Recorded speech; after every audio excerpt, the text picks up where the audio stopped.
नमस्कार मित्रों, हिंदी साहित्य दर्पण में आपका स्वागत है।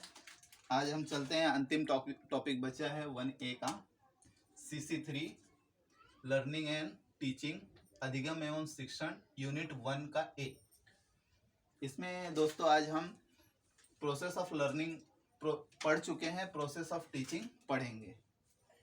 इस ट्रायंगल के माध्यम से समझाने की कोशिश की गई है कि सबसे पहले अधिगम करता एवं उसका प्रारंभिक व्यवहार, जो छात्र होता है उसके प्रारंभिक व्यवहार, जो उसके पास पहले से पूर्व नॉलेज होता है, पूर्व ज्ञान होता है, उसके बाद जो है शिक्षक एवं विद्यार्थियों के बीच अंतःक्रिया होती है। शिक्षक, छात्र और शिक्षक में के व्यवहार में अंतःक्रिया होती है, और उसके बाद अधिगम या शिक्षण कार्य होता है, और ये प्रक्रिया निरंतर चलती रहती है। ये डायग्राम के माध्यम से बताया गया है।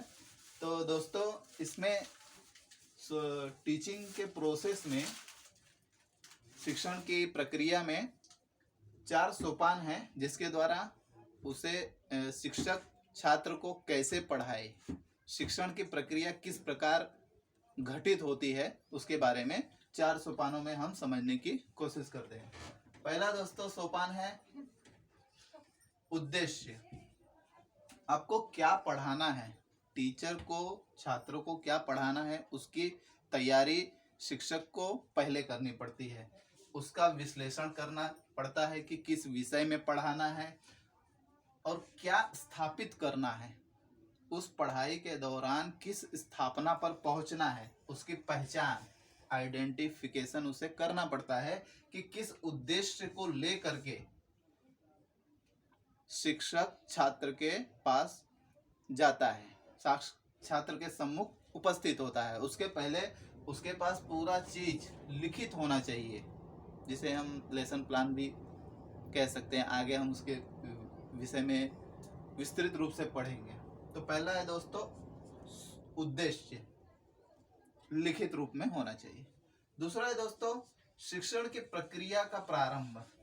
यहाँ शिक्षक छात्र को पढ़ाना प्रारंभ कर देता है, क्योंकि क्या पढ़ाना है उसके पास लिखित रूप में उसके माइंडसेट में फिक्स हो जाता है, और वो पूर्व तैयारी करके आता है कि उसे पढ़ाना क्या है। कितना भी वो पढ़ा लिखा हो, लेकिन क्या पढ़ाना है एट द टाइम उसे उसकी तैयारी करनी ही पड़ती है। शिक्षण विधियों के द्वारा उद्देश्य को प्राप्त किया जाता है। विभिन्न मेथड ऑफ टीचिंग, बहुत सारे टीचिंग मेथड है। उन टीचिंग मेथड से क्या उद्देश्य है, क्या बच्चे को हमें सिखाना है, उसे प्राप्त किया जाता है शिक्षण विधियों के द्वारा। मेन है शिक्षण विधि, और उसे हाईलाइट किया जाता है, बच्चों के समक्ष उसे हाईलाइट किया जाता है कि किस प्रकार किस उद्देश्य को प्राप्त किया जाता है। ये सोपान 2 में हो गया, शिक्षण प्रक्रिया प्रारंभ। अब सोपान 3 में है कम्युनिकेशन, संप्रेषण होता है। जिन शिक्षण विधियों का हमने शिक्षक ने प्रयोग किया है, उस शिक्षण विधियों के द्वारा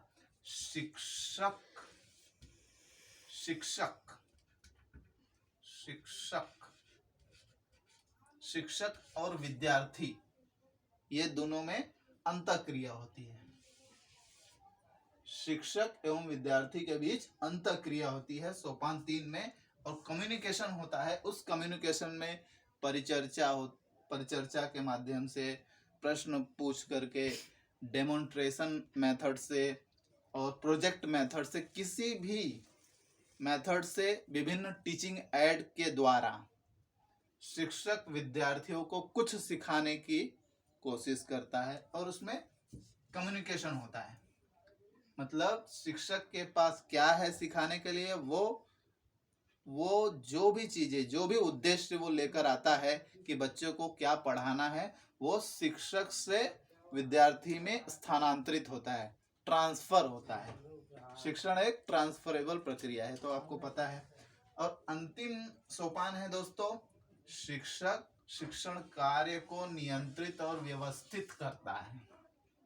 पूरा कंट्रोल, शिक्षक का शिक्षण कार्य, फंक्शन ऑफ टीचिंग पर पूरा कंट्रोल होता है।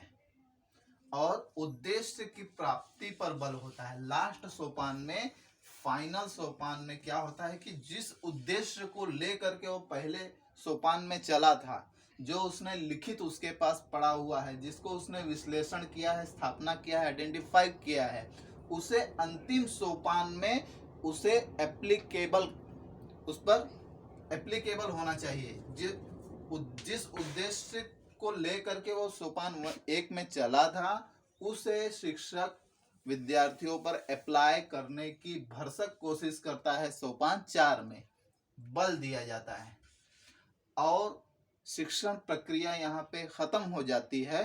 फिर उसके बाद छात्रों से प्रतिक्रिया, फीडबैक लेता है। शिक्षक अपना पूरा काम कर करके, मतलब वो शिक्षण की प्रक्रिया खत्म करके छात्रों से उसका फीडबैक लेता है। उस फीडबैक से शिक्षक को ये पता चलता है कि शिक्षण की प्रक्रिया कहाँ तक सफल हुई है, या शिक्षक से विद्यार्थियों को नॉलेज ट्रांसफर हुआ है या नहीं है, बच्चों को समझ में आया है या नहीं आया है। और उसी फीडबैक के माध्यम से ये पता चलता है कि जिस उद्देश्य को लेकर के शिक्षक चला था, उस उद्देश्य को प्राप्त करने में वो सफल हुआ है अथवा नहीं हुआ है। ये 4 सोपानों से शिक्षण की पूरी प्रक्रिया होती है। और इस ट्रायंगल के माध्यम से यही समझाने की कोशिश की गई है कि शिक्षक, छात्र जो है, छात्र का प्रारंभिक व्यवहार कैसा होता है और शिक्षक का प्रारंभिक व्यवहार कैसा होता है, अध्यापक का और अधिगमकर्ता यानी छात्र, इसका छात्र का प्रारंभिक व्यवहार और अध्यापक का प्रारंभिक व्यवहार, इन दोनों में अंतःक्रिया होती है। अंतःक्रिया होने के बाद विद्यार्थी को अधिगम मिलता है, फिर शिक्षक शिक्षण देता है। ये प्रक्रिया चलती रहती है। और शिक्षक अनुदेशात्मक उद्देश्य, वही जो जिस उद्देश्य को लेकर के वो आया था, वो शिक्षण कार्य करता है और ये प्रक्रिया चलती रहती है। तो दोस्तों, आज हमने यूनिट 1 का ए, प्रोसेस ऑफ टीचिंग, शिक्षण प्रक्रिया को खत्म किया। अब अगले वीडियो में आगे की कक्षाएं ली जाएंगी।